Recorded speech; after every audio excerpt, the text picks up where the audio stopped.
Newscast, the MTA will now require passengers to wear face covering. That starts on Friday. COVID-19 has killed at least 51 MTA employees. The agency has also signed a deal to make it easier for workers with symptoms to be tested. This a day after the MTA said it would pay $500,000 death benefits to families of every employee killed by the virus. Here's Eyewitness News reporter NJ Burkett. He was literally our best friend. For Shawnette Fingall and her sister Shamika, it's devastating.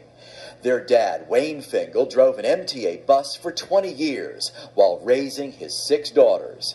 His death from COVID-19 was sudden and shocking. No matter how tired he might have been from work, he made sure that he had time with his family as well. It seems like the job was a big part of his life.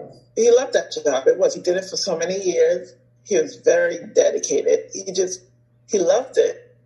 Fingall was one of at least 59 MTA employees to die from coronavirus. Over 2,000 others have tested positive.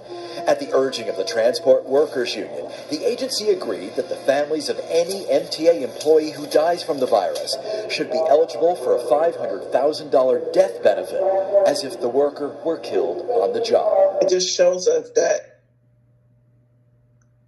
they appreciate their workers for working for them and for so long. The MTA has distributed masks and gloves to workers and is now taking their temperatures while ensuring that essential workers can use the transit system to get to work, and announced a partnership with Northwell Health to expand testing.